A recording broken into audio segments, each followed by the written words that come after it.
Welcome in, whatever city you're in, whatever state you're in, nationwide, worldwide.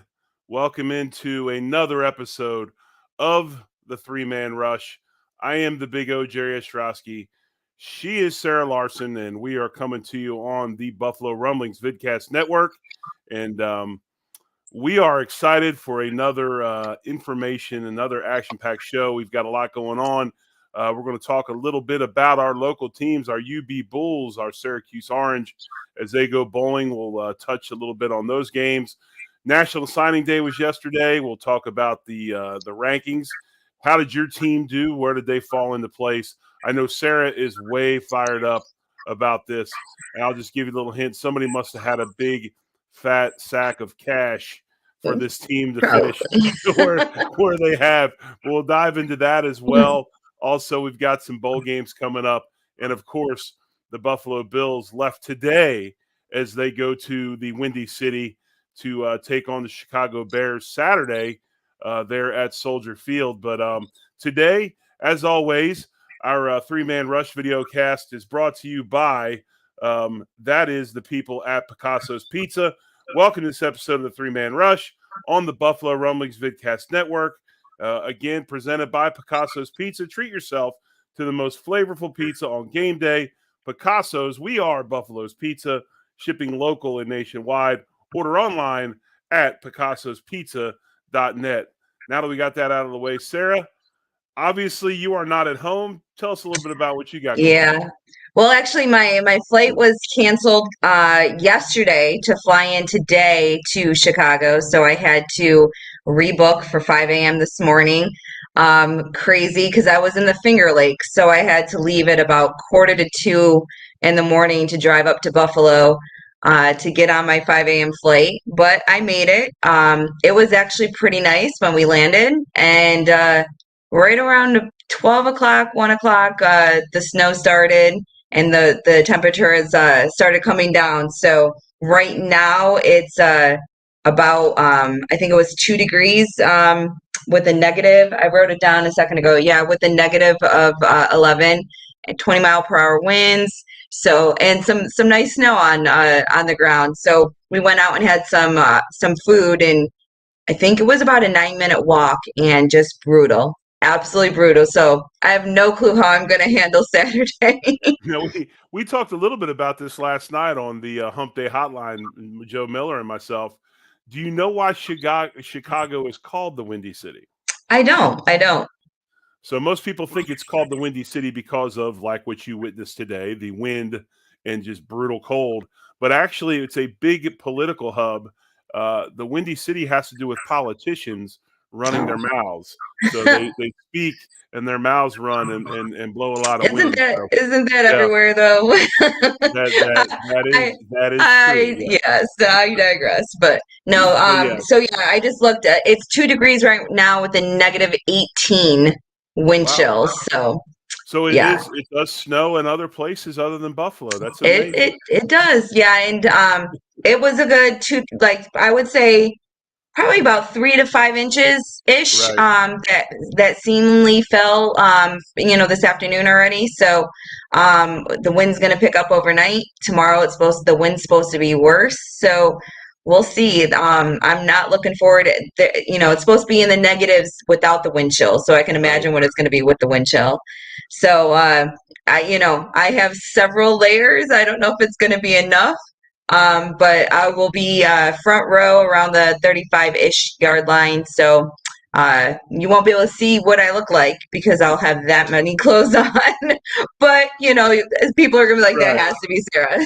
Well, I hope you enjoy Chicago because from everything I've seen, weather in Buffalo, you might not be going home anytime soon. Well, luckily I don't. We're actually going to spend Christmas. I have never been to Chicago for more than, a day. So, awesome. I figured we'll spend Christmas here and we'll fly out on Monday. Fingers crossed, Monday works out that I can fly back to Buffalo because I am staying in Buffalo for the week before driving down to Cincinnati for next weekend's game. Excellent. Hey, man, let's start the show. Let's kick into All right. Yesterday was National Signing Day, and I'll just give you a rundown of the teams. ESPN's top 10. Their teams are as follows. Number 1, Alabama, no surprise. Number 2, Georgia, not a surprise. Number 3, a huge surprise. And I'm going to go ahead and let me go through 10, and then we'll go back to number 3 for you, Sarah. You can dive into that a little bit. The Miami Hurricanes come in number 3. Down in Norman, Oklahoma, about an hour and 40 minutes from me. The Oklahoma Sooners come in 4. The Texas Longhorns 5. Rounding out the top 10, you have Notre Dame at 6, LSU at 7, Oregon at 8, Florida, which badly needs it, at 9. And surprisingly, a team that's been in the top 5 for quite some time, but they're number 10 right now, Ohio State. So let's talk a little bit about Miami and your Hurricanes and just what they've got done during this early signing period in December. Yeah, I mean, I was very excited. I mean, we still haven't technically signed one of our cornerbacks. He is committed. There's some questions about whether or not he's going to start early. But to get the number 4 and number 5 on the ESPN 300 list is huge for Miami. So we actually have 2 top 300 corners that will be joining us, and then 2 top 20 offensive tackles, which is going to be huge for us because we had so many issues on the line this year. So I am looking forward to it. But we got I'm gonna start learning to pronounce their name, Mygoa and Okunlola. So I'm looking forward to those 2 guys. They are huge guys that, once they even come on campus and bulk up a little bit more, it's going to be fun. And then, having 2 really good corners come in. One is the number 4 recruit in the country, number 1 cornerback in the country. So I'm really, really, really looking forward to them both joining the team coming up. We've worked really hard on the whole recruiting thing. That was the whole point of having Cristobal come in and getting all these ex-players to really focus on the team. So it's definitely one of those things. Having McLean on the squad is going to be good, huge, and having Brown on the squad is going to be huge as well. That's if they do sign Cormani, and who she's talking about is Cormani McLean, and that's who they're waiting on. And obviously, if they sign him, does that jump them to number 3? I don't know. Or actually number 2, I don't know, but this is a class that is top 5 by most ranking publications right now. And, obviously Cristobal coming in, he's an offensive line guy. No surprise they go out and load up on offensive line talent. So, the thing about this is, and I'm going to say this, and the 2 things we have in common, other than a mascot, you are the Hurricanes and we are the Golden Hurricane, singular, at Tulsa, is we are both small private schools. And to me, if you look at this is a shocking deal. Maybe not shocking, but surprising that a small private school is playing the NIL game the way they are, because obviously that is more than likely what's going on in the situation. And what's sad is you can't ever come along anymore and say, hey, that coach is doing a hell of a job recruiting. Away when a team like this comes out of nowhere, who's paying the money? Yeah, and that's what happened. That's what happened last year with Texas A&M, and how much money in Texas itself, how much money they were throwing at recruits in order to get them basically away from Alabama. That's the goal. I mean, Alabama has the number 1 safety recruit, the number 1 the number 1 outside linebacker, the number 2 offensive tackle, the number 2 defensive tackle. So, I mean, they have 4 of the top, I think 15 or 16 recruits in the nation already, going to Alabama. So they always have, that enjoyment of riches, and it's never really going to stop until other teams can break them away. So there's a part of me that doesn't like the NIL deals now, but it's kind of like that great equalizer now. Where if you have someone, who can provide these type of deals, it makes it a little bit more interesting. And some of these kids are coming in, and to me, as long as they're working for it, I hate the idea of having them just throwing money at them, and then Right. they never participate on the or they never actually show out on the field. So just because they're rated 5 stars going in or anything doesn't mean that they're gonna even ever see the field. You never know until they get out there. So, but it's a big deal for me finally to have the Canes hopefully start that truck back down to relevancy. So I definitely look forward to seeing what's going to come out of this. So we're also a very big tight end team. We always have been, and we have another tight end coming on. And then we also have been pounding the transfer portal. So we definitely have a couple of corners and offensive linemen coming in from the portal as well. So look forward to it. And yeah, I'm excited. Some of the other notable, things that I kind of wanted to talk about with signing day, obviously, the number one, and obviously, for those of you who watch, college football, there is the ESPN rankings, the ESPN 300, and then you have like the 24/7 Sports.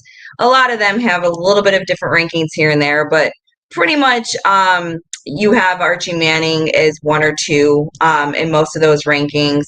So he's going to play for Texas, and Nelson, the quarterback that is now committed to USC, he's number 1 on the ESPN rankings. And then Dante Moore, he's number 3, also a quarterback playing for UCLA. So the top 3 recruits this signing period were all quarterbacks, and it'll be interesting because not one of them has Georgia, Ohio State, Alabama. So I'm excited to see what that's going to look like. One school that everybody has an eye on is obviously Colorado with Coach Prime, Deion Sanders going there. They right now rank 50th. 50. I've seen them as high as 45, but 50th is where they're ranked. 2 4-stars are their highest recruits. One of those being number 8 running back Dylan Edwards, and the number 10 the number 1 junior college offensive tackle Isaiah Yada. Also, Anthony Hopkins, the speedster, the number 13 wide receiver, he goes to Colorado as well. It'll take Deion a little bit of time to build that whole recruiting rapport, but also you have to understand of all the transfers that he's brought in with him as well. So that class could more or less be a little bit higher than it is. It's 50th ranked, but it will be hard. It will be hard in Buffalo because it also, it's going to have some issues with. It is a tough school, and it's a grind academically. And the thing about all this is NIL and everything is great, but if your athletes don't fit with where you are, it's not going to work. So hopefully, I'm sure Deion went there because it's going to be a challenge. Yeah, and I think we'll get it right. So Deion and I are going to have some conversations if McLean ends up decommitting from Miami and going to Colorado. That's the whole rumor mill. The reason why he hasn't quite signed his national signing day letter. That's the whole thing about this. I don't care. I hope they all decommit and go somewhere else because there's no loyalty. There's no loyalty. There's no love. There's nothing. I mean, this is nothing but money, and it's a shame because we're talking about a game we love in an era that I don't love, and it's never going to go away completely. I'm sure it's going to get regulated at some point, but it's hard to follow a guy that's going to get 100,000 from Miami. This is just hypothetical, but 100,000 from Miami, and then Deion shows up with 200. Yeah. I mean, Deion and I are going to have some words. We will have some words if he takes away McLean from us. All right. Well, we are going bowling. We have both of our hometown teams. Both the Bulls and Syracuse are both heading to bowls this week. So the Bulls go in on the 27th at noon to play at Georgia Southern. Right now, they're 3.5-point underdogs. Which isn't really surprising because, obviously they finished the season not doing as well as they started. Exactly. UB, I think, has come out and they are 2-3 in their last five, but Georgia Southern also is 2-3 in their last five. Buffalo 4-2 on the road against the spread. This is a matchup that can go either way. Both defenses are pretty poor, except UB does play better pass defense. That is the one thing offensively that Georgia Southern does well. Ranked 7th in passing yards, 29th in total yards. They're getting they're gaining 472 yards a game. But I like Georgia Southern covering. I like them win. I like them winning and covering the spread. Yeah. I just think that UB is really struggling right now to just kind of gain an identity and get back in rhythm and sync. And I will say this: we've got two kids down here again that have signed with UB. I mean, UB is making an extreme effort to recruit nationally, or at least to the middle part, the flyover states. So, when you start doing that, when you recruit that far away from home, that means your school's giving you a budget to be able to go recruit and do that. So, obviously, UB serious about being good at football. I just don't see them pulling this thing out against Georgia Southern in the Crampton Bowl in Montgomery, Alabama. Have you ever been there? It's where they play the No. blue. It's where they play the blue-gray game. Lots and lots of history. It's a really cool place, and Montgomery's a nice town as well. So, hopefully UB has a little success, but I don't know. I'm not picking them. Yeah, I have Georgia Southern covering as well. I will be rooting for Buffalo. Obviously, I Exactly. hope the Bulls can pull it off. Um, but I think that Georgia Southern, even though they have the same record, I just feel like they in the Sun Belt Conference has a little bit. I don't want to say tougher competition, but they've been more proven Right. and battle tested. So I just feel like they might have the slight edge. The one thing that Buffalo might have going for them is if it's still this Arctic blast of Yeah. coldness going down through next week. You know they might Georgia Southern might kind of get that scared the crap out of them with with how cold it's been, and Buffalo is going to be used to it. So, Right. uh, the other one, and I'm actually excited about this one, which is the Pinstripe Bowl. Miami used to go to the Pinstripe Bowl, feels like every year, because that's kind of where they would fall in the ACC. But obviously, we're not going bowling this year. But Syracuse will be taking on Minnesota in the Pinstripe Bowl in New York City. So they are 9.5 point underdogs going into that game, which I completely see because I'm Minnesota is surprised not. it's not more. I'm Yeah. honestly surprised it's not Okay. more. All right. Minnesota's a good team. Yeah. And Syracuse still has a lot of questions. I know we have several wide receivers that enter the portal, so they won't be playing. I know we talked about, Babers having people, be able to go through the practices and everything else, which will be great for them. And I'd like to see what, we're going to be able to see coming out in the future. Right. So it'll be fun to watch it for that reason. I don't think Syracuse is going to cover. But again, I will be rooting for them. I've been a secondary Orange fan now since I was a kid. So always root for them no matter what, unless they're playing my Hurricanes. So we'll see. They play on Thursday. So we actually have some games starting to come up that will be fun to watch because the ones that have already been played have not been all that great, especially last week. Most of them were blowouts. So Right. You talked about this game. I think Minnesota, to me, I'm surprised they're not a double digit favorite. agree. Syracuse, a team that's lost, they've only won one game of their last five. Minnesota's riding a 4 out of 5 winning streak. Bad news for Syracuse because Minnesota does two things really, really well that will give Syracuse fits. One of those is run the football. They average 218 yards a game. I think they're ranked 23rd in the country. Tremendously good at running the football. And defensively, they are extremely strong. 7th in total yardage given up, 17th passing yards. They do have a little bit of a glitch in rushing yards given up, but they are 33rd in the country on third down. And strong defensively. Big. This is a true blue Big Ten football team year after year. A big, huge physical team. I like Minnesota winning and covering. I'd have picked them if they were 15-point favorites. Yeah, I just think this is going to be a tall task for Syracuse. Yeah, I think Syracuse, obviously it's more of a home game for them. We might be able to have a little bit more fans there in the stands, but the difference between the two is, Syracuse at this point, hasn't been winning towards the end of the season. So a lot of the fans that, if they were winning, would have probably trucked, made that trek to go see the game, probably won't anymore. So, yeah, it takes away the home field advantage for them. But I'm actually starting getting a little bit excited about some of the other games coming up because, like I said, some of them have been kind of, I don't want to say boring, but boring. I mean, like Florida got blown out last week. I mean, Right. Who would have thought? I think it was about 30-3. Right. So it's been pretty crazy with the different scores. I think the one I just put up was the Holiday Bowl. So that's coming next Wednesday, the 28th. It's with number 15 Oregon versus North Carolina, excuse me. So you have the Pac-12 against the ACC.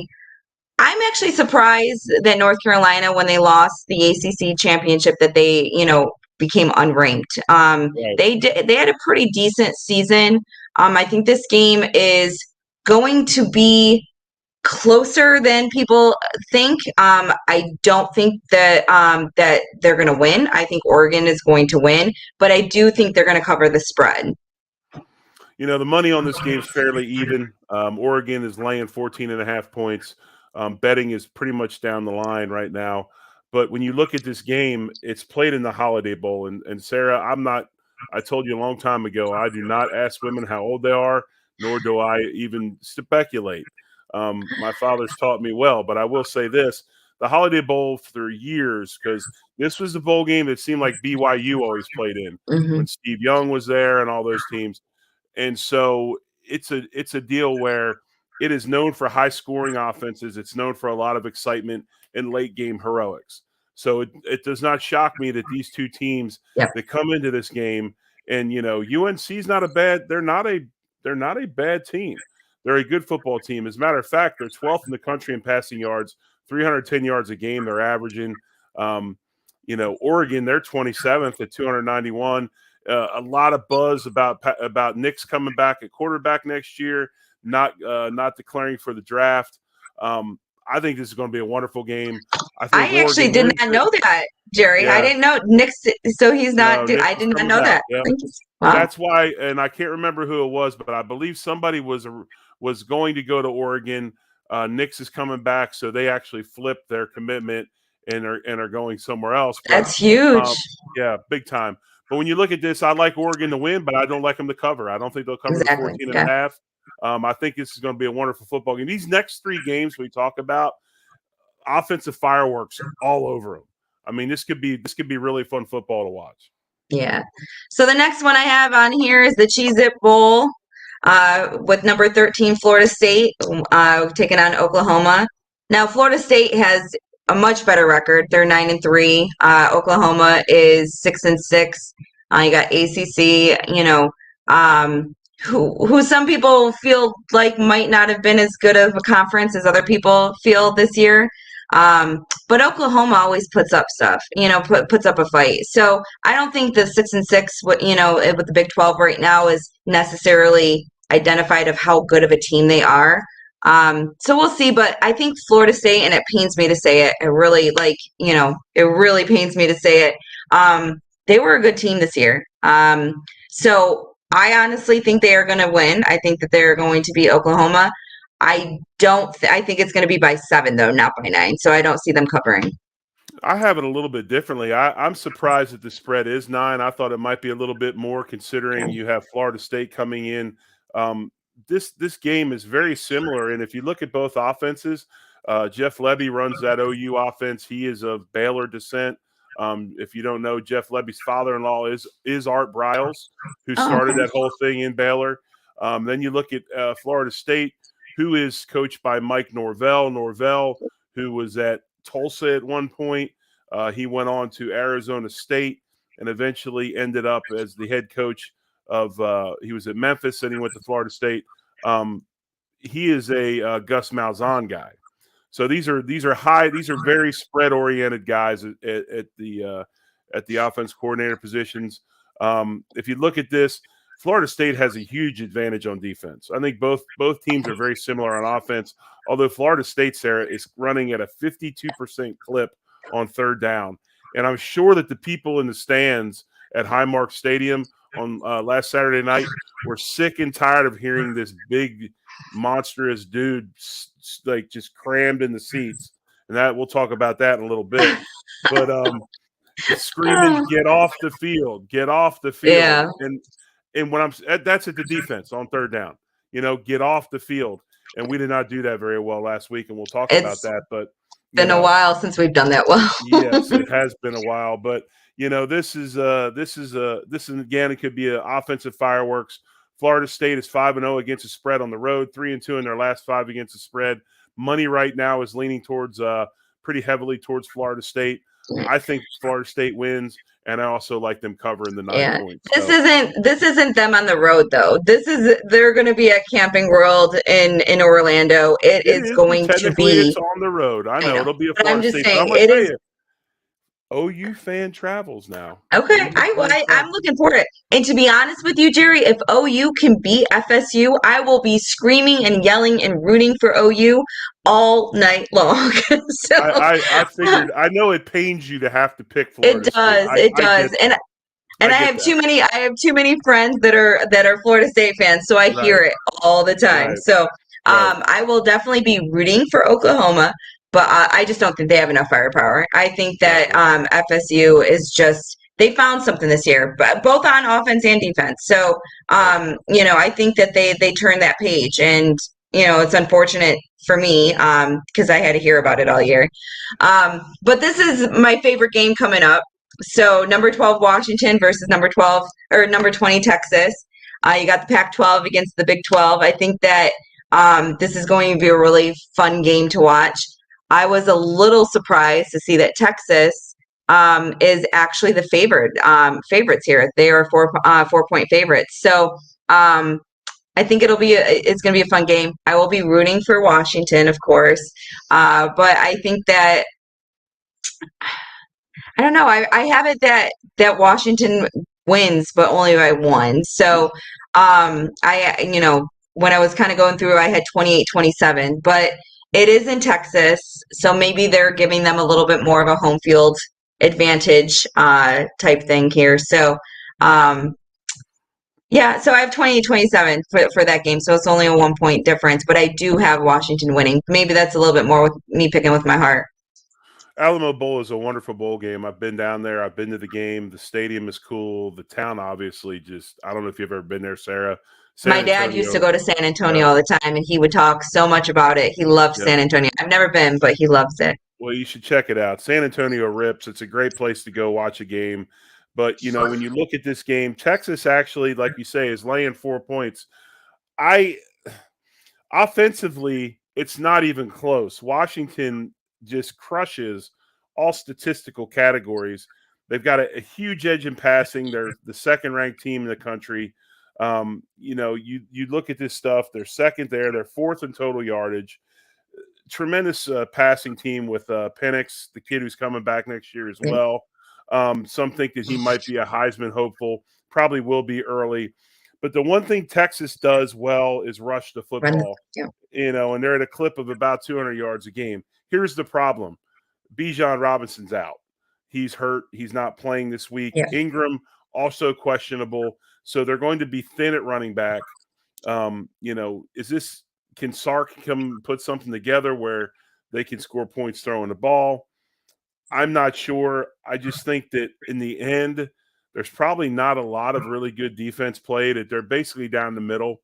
They're pretty even defensively. Maybe a turnover or two changes the trajectory of this outcome.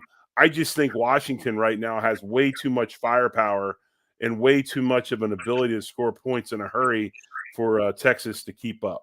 So Texas is going to have to do something either on special teams or get some big turnovers to shorten the field and score points that way to keep up with Washington. I like Washington. I like them getting the 4 points. I like them winning. Perfect. All right. Well, so the other day we had our Pro Bowl nods and everything. Yes. So I kind of just wanted to take a moment to, congratulate Josh and Stephon Diggs and Jordan Poyer and Mitch Morris for making the Pro Bowl. They won't be playing in the Pro Bowl. Let's make sure that everyone gets that straight because we'll be preparing for the Super Bowl that week. But a lot of people have been talking about the fact that Tremaine and Milano did not, they did not get picked for the Pro Bowl, as actually, automatic bids. So they're in as first alternates. So do you feel it's necessarily a snub, or do you just feel that because the linebacker position, you have people like Matthew Judon and you have other people who were just a smidgen better, when it comes to Right. that. I think that, when you look at this, and we talked a little bit about this last night on Hump Day, Joe and I broke this down. Actually, Spence peeled himself out of his deathbed and came on to make it a 3-man show and talk a little bit about, obviously he was excited because he has a very high affinity for Poyer. But when you look at this, I think that Tremaine being out 3 games hurt him. He's been out with injury. And I think the injury slowed him down some early. So you have that. And then I don't know. I mean, when it comes to Matt Milano, I like Matt Milano. I think he's a great player. I also think he's feast or famine. He's 1,000 miles an hour or he's nothing. He makes some big plays. He does things like he did the other night and just totally whiffed in the flat and gave up a 50, 60-yard run. I think he's a dynamic player. I think he does some things at that linebacker spot that really fit that 4-2-5 defense well. But I also think that he does have some liabilities in some areas. And without sitting there and studying every play of tape, I don't know. I don't know if it was a snub or not. I do know that that Buffalo Bills, most Buffalo Bills fans do feel it's a snub. Yeah. But I originally did, and then the more I kind of thought about it, I still kind of look at Milano and Edmonds as that tandem. So I Right. feel like you were kind of saying it's you either get the great or you don't Right. with them. I feel like most of the time you're only getting the great when they're both on the field together. So I was kind of up in arms about it the other day, but then I was like, maybe it's not the wrong thing. Maybe first alternate is not really a snub. So I'm kind of there with you. So I agree. As far as Tremaine goes, I think we'll really see just how good he is when his contract negotiation comes up here real soon, and people start realizing what other teams are willing to give for him and his services. I think that'll shock some people. But I'm just to end this Pro Bowl talk real quick before we get to this week's game in Chicago. Sarah, I'm very happy for Poyer. I think Poyer. I have a lot of respect for guys that play hurt. I have a lot of respect for guys that find a way to get on the field, and he's that guy to me. Yeah. It's hard because he's a vet, and that's why he does some of the things he does, because he is that veteran presence, and he understands how important it is to be on the field. Do they re-sign him? I don't know. Is he willing to take a little bit of a discount? Our salary cap's getting ready to be really, really tight here pretty soon, and it's going to be unfortunately for us, we're going to have to say bye to somebody we don't want to say bye to. Yeah. But with all that being said, very happy for him. So deserving. It just I think it's a culmination of a very, very I guess you could use the word heroic season. Yeah. He's I like kind that. of carried that defense on his back with one arm, and very, very deserving for him. Yeah. Yeah. No, I definitely the amount of respect that I feel like he has for his teammates is what I think is what's so great, because a lot of people, they don't want to play hurt and risk, especially in a year where you're wondering if you're going to get that contract. Right. And he's going out there and risking further injury in order to make sure, obviously there's some of that he wants to show that he could still play so that he gets that contract. But there's also that point in time where we have to look at it and say, he really wants his teammates and him to succeed get us to that Super Bowl. So I just respect him so much, and I really hope. I don't know if it's feasible, but I look to Bean and say, hey, you could figure it out. We all joke Right. about the salary cap and how it's not really a thing anymore because you can finagle it to fit. Do I want to see there being issues 5, 6, 7 years down the road because we did something stupid now? No, but I have a feeling I have some confidence that they can figure it out. Somehow, some way, to at least keep a couple of the guys. I love Knox, and Knox has been doing well the last couple of weeks. He's finally stepping up. I do think that his extension was a little premature. So I don't think it's premature. I think they need to figure out what the hell they are on offense. And I've kind of sat back and waited to see what, analyze it. And I watched them on Saturday night last week. And in the first 6 plays, I think they ran 5 different personnel groups. And I understand that's to see what's going on. right. There's, trickery and things like that. We script the first 15 plays, the first 20 plays. But when you watch the way the plays are called and you watch what's going on, I still don't know if we have a true identity. Are we trying to be like a West Coast team with Himes in the backfield? We could do that. He's that type of back. He can catch it out of the backfield. We've got a fullback type in Gilliam. We can do some things like that. Are we a spread team? Okay, obviously you brought Beasley in to play the slot. You can play the 4 wide receiver looks. We came in and we hopped into what we in football call ace, which is 21 personnel. So if you hear them talk about 21 personnel, what that means is there's 2 tight ends and 1 back. If it's 11 personnel, which we used to run with the K-gun would be 11 personnel, 1 tight end, 1 back. And so we hopped into some 21, into some 2 tights and did some things there. I mean, we run some funky stuff now. Gilliam will go out and play the slot, and the only reason he's out there, you're like, why is the fullback out there? Well, if you watch him, he goes and tries to stalk block the corner and run a quick screen off it. Unfortunately, he whiffed. But I just don't know what we are, and I think it hurts us in some technique stuff that we're kind of doing in 9 million things. And I just saw some stuff, and we'll get into it here in a moment, I guess. But some things, especially offensive line wise, that we missed because what I consider technique busts more than anything. We're very athletic up front, and to not make some of those blocks, especially Deion Dawkins, it's usually technique, not ability. Yeah, I think to clarify my comments with Knox, when I say that I feel like it was maybe a little preemptive, a little too soon, I just feel, and it was probably all Josh. Josh was probably like, keep Dawson here. And, he probably voiced his eagerness for that.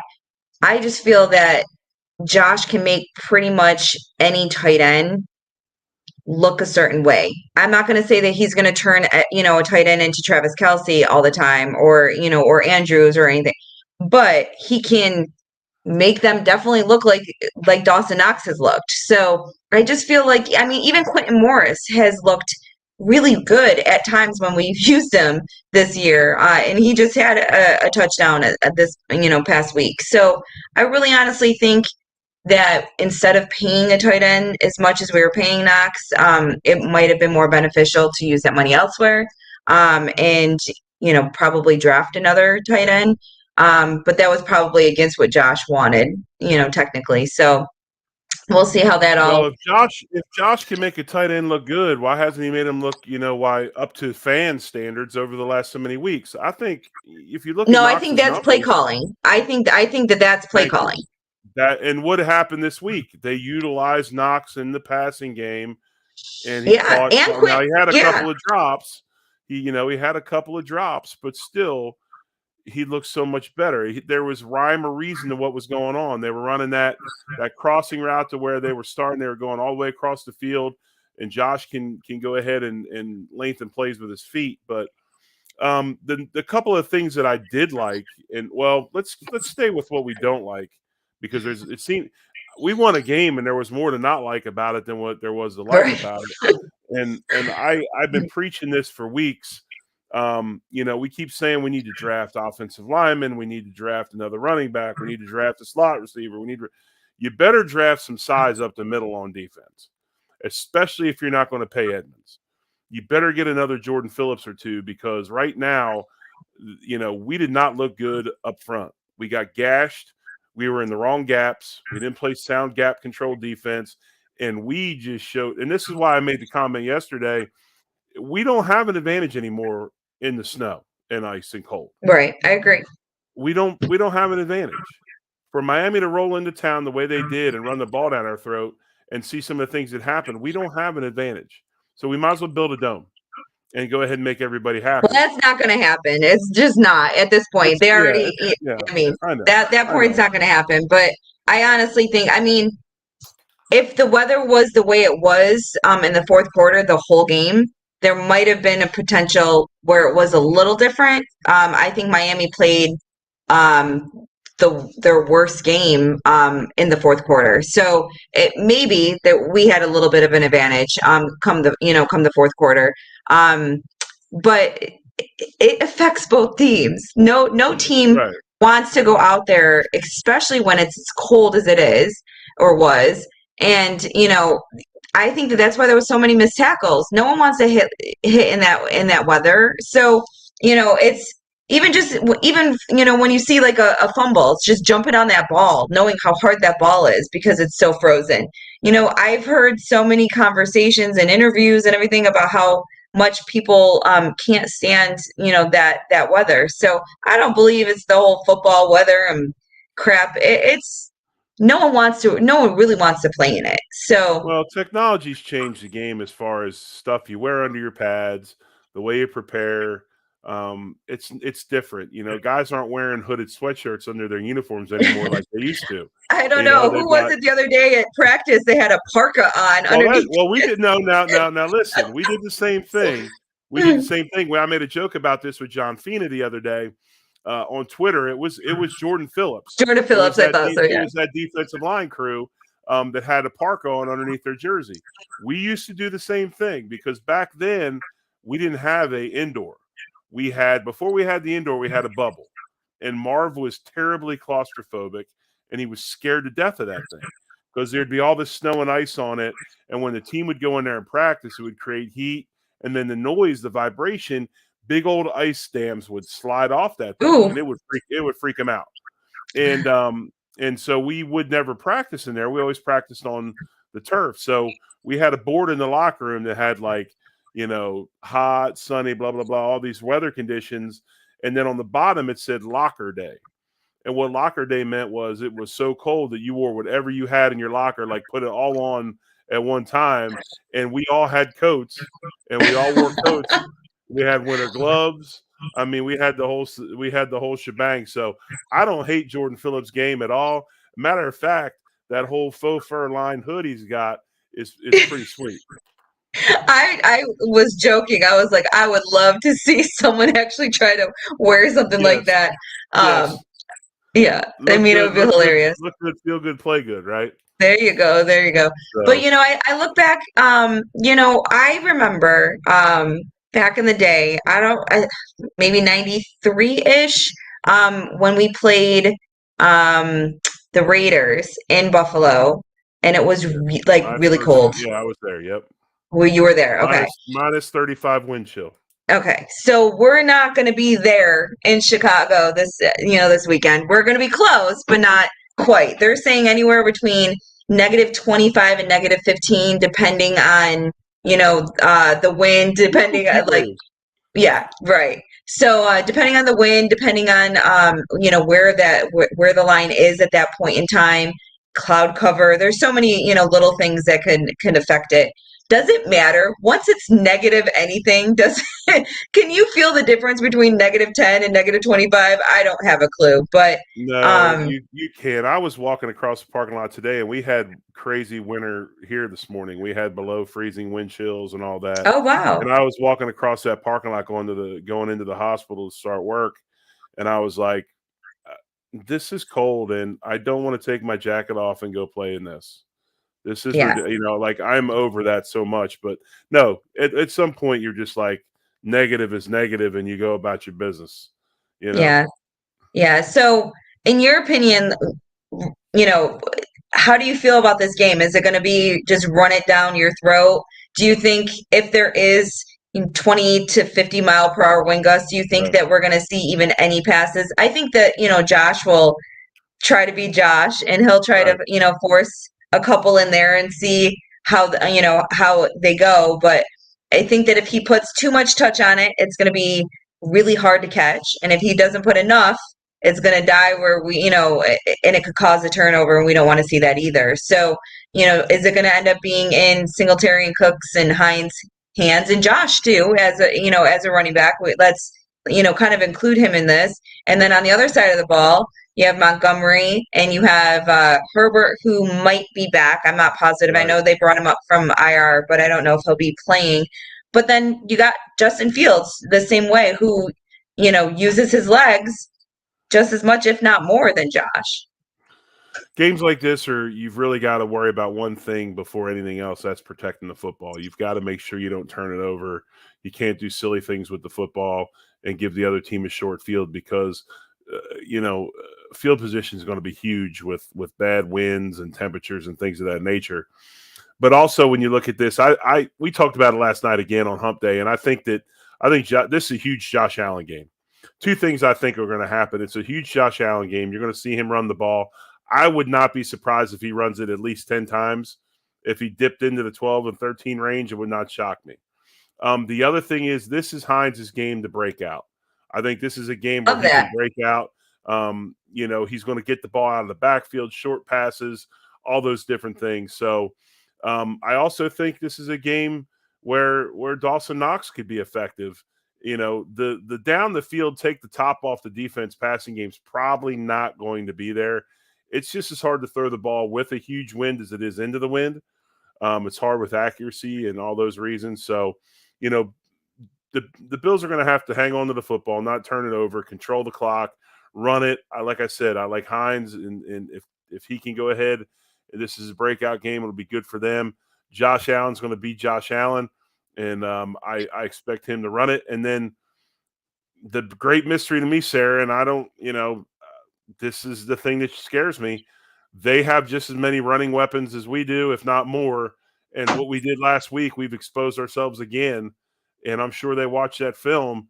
And if Jordan Phillips gets hurt again, or he re-aggravates that shoulder right off the bat, we're in a world of hurt. And I really worry about us playing the run against these Bears. Yeah, I think that's, and you kind of have to go into the game feeling like, oh, well, they're going to run. So now they're going to run. Why can't we stop the run? But, that's kind of how we've been several times this year. It's, we focus on one thing and then we kind of give up, the everything on the other side. So I think, though, that the weather will probably have our backs on this one. Like, we're going to know that they're going to run. The question is, if they're going to bring in both Montgomery and Herbert and Fields, which one's going to run the ball at that moment? And so I think that, they need to be able to pay attention to always having someone on Fields, whether it's a spy or whatnot, always making sure that, someone's, keeping an eye on him. But I think we can figure this out. They have a really good offense, though. I think Chicago really does have a good offense. And if it was played in any other weather, I think it would be a very high scoring game, but I think that we'd destroy them by 2 scores. I think that the weather is going to be, kind of the great equalizer here. Before we get going, though, I wanted to tell everybody, because you don't even know the story. But last weekend, I know that last week we talked about the fact that you were going to be at the game, and I joked about sitting in your sweet seats, with everything to keep out of the cold. Well, as you know, it was really funny because first quarter, I look over to the left and see this big guy, literally 10, not even 6 seats maybe from me, and the next, one row down in the next section. Well, the people behind me were like, whoa, that's a big dude. That's a big boy. He should have played football. And I started cracking up laughing. I was like, yeah, he kind of did for a little bit. And then, screamed, "Hey, Jerry!" And we're all, waving and everything. And one of the guys goes, "Wait, is that Jerry O?" It was and then all of a sudden he was like, "Oh my God," and he's in the stands, so he starts freaking out, and then he, talking to the guy next to him, explaining who you are, and so it was just really, really funny, to have that moment, and then he's talking to us, and he keeps on asking questions like, has he been to a game? Is he, who's he here with? So it was really funny, but how do you know him? So. Of course, had to shamelessly plug the show. Right. Got to check out Three Man Rush. I was with the other two goons behind me, Goon 1 and Goon 2, Jackson and Owen, my sons. But yes. I just wanted to say this, and I touched on a little bit last night. The city of good neighbors is real. I mean, it is real and in effect. I had so much fun at the tail. I mean, how can you literally make your way into 30-degree temperatures, 20-some degree temperatures at 4 o'clock in the afternoon, 4 hours and 15 minutes before kickoff, and have a unbelievable day? Well, there's only one way to do that, and that's go to a Bills game. We had a blast at Mafia House. It was great to see Rube again. I got to see Ruben Brown again. We had a fun time there. We kicked it. We went in, about it just like I always do. I got to go in an hour before the game because I got to see warm-ups. Watch warm-ups. We got our seats. Just a tremendous amount of fun. The people were awesome. Lots of respectful people. Some people came up to me and talked to me. Some just said, "Hey," did a couple autographs, but everybody was awesome and respectful. Yeah. I had a blast. We'll be back. I didn't know it was your first time watching a game. In Buffalo, yeah. In Buffalo, yeah. Years. I know you were in Kansas City. I mean, in Buffalo, I did not know that. So, but yeah, I had been to other places to see the Bills. I'd seen them in Kansas City before, but with my kids playing football, they play football late into the year, and then I got a son coaching, and it's like it just never matches up. And finally, I was like, you know what? The hell with this. I'm not going to use the bad weather as an excuse. My oldest boy's girlfriend, Michaela, she was like, I want Jackson. I want to do it for his birthday. And I said, you know what? I'm done with making excuses. We're going to do this. And it was so awesome to meet everybody. The only person I did not meet that I wanted to meet was Pam. And you didn't meet Pam?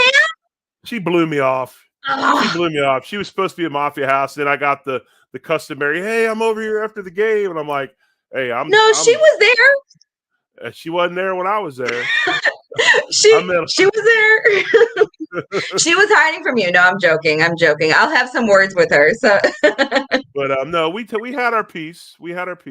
Yeah, so no, it was so much fun. To be honest with you, what was funny is because I've done the whole tailgating game for so long, and sometimes I love to tailgate. Sometimes I'm like, I just want to go right into the game, please. I don't want any of the other stuff. I don't want the cold. I just want to go in. But you tend to meet people, and there are some people that could just make the afternoon fun. I had gotten to Mafia House, I think at 2 o'clock, 1:30, 2 o'clock.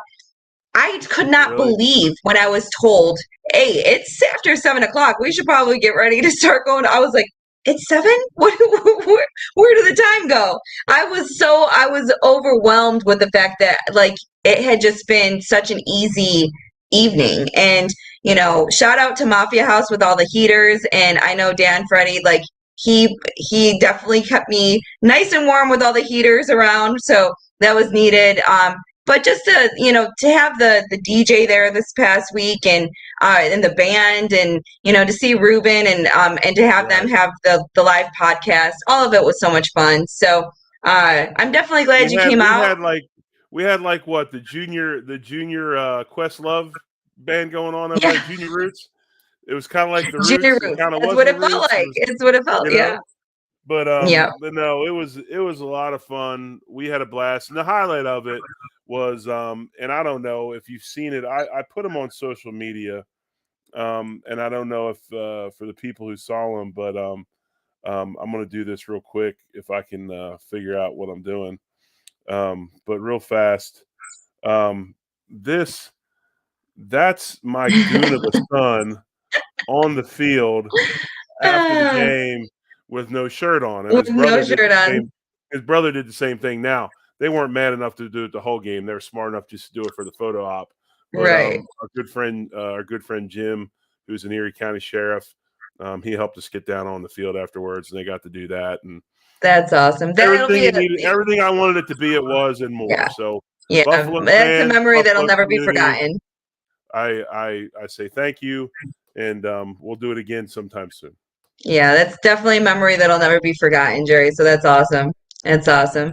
So, just before we close it out, do you have any predictions or anything for Saturday for Christmas Eve? I tend to think Bass is not going to be super effective or used if the wind's going the way it is. I still think he'll get a field goal. I'm looking at like 24-7 is what I'm thinking. Something so like you still that. you still think that the Bills are going to control the game?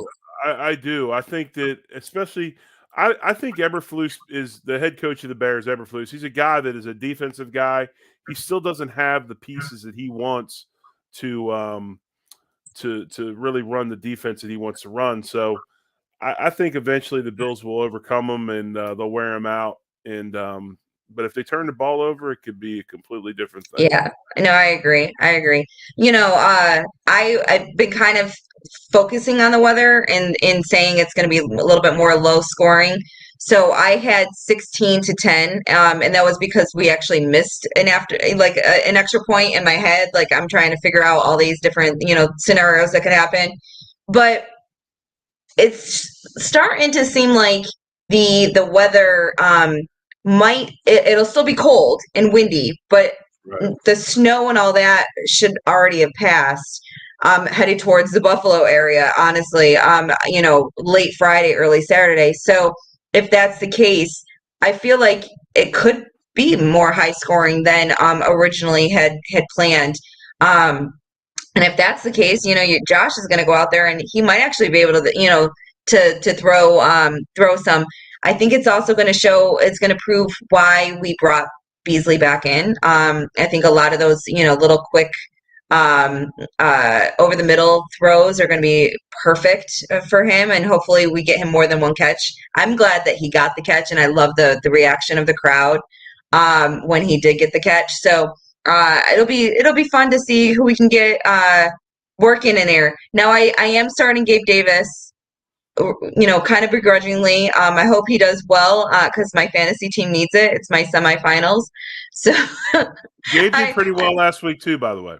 Yes, but this week I'm a little nervous, but I need him because my two other wide receivers that I would have used are out. So hopefully he can pull off at least give me at least 10, 11 points and I'll be happy. So we'll see how that works out, but I can't wait to talk to everybody next week about how cold this game actually feels. So yeah, I have if you ever make it back. Don't say that, Jerry. I'm gonna make it back. If not, I can't believe you got out of the Finger Lakes. I mean, yeah. You got family up there?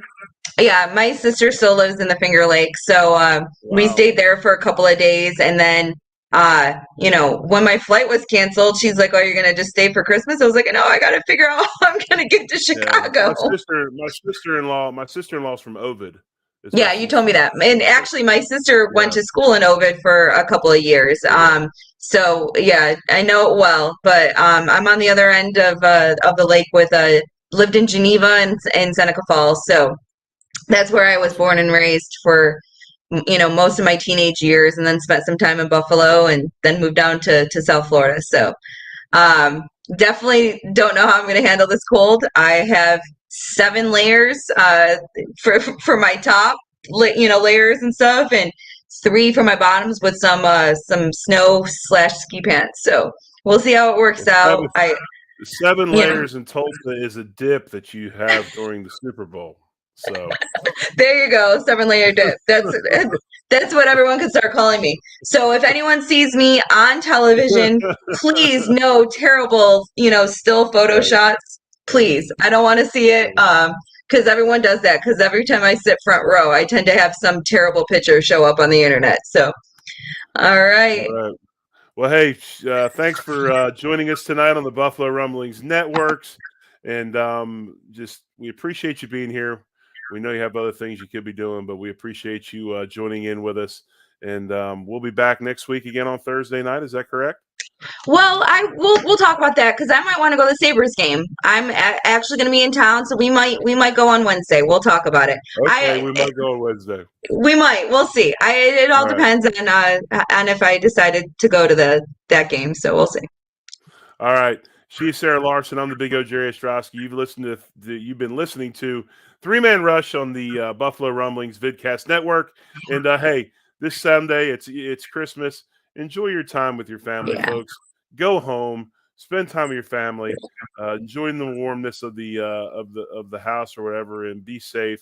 And just enjoy your time with them. It's happy holidays, everybody. Yep. Happy holidays. You just enjoy that. So for me, Sara Larson, you have anything to say, Sarah? No, just happy holidays and go Bills. Let's go. Merry Christmas. Go Bills.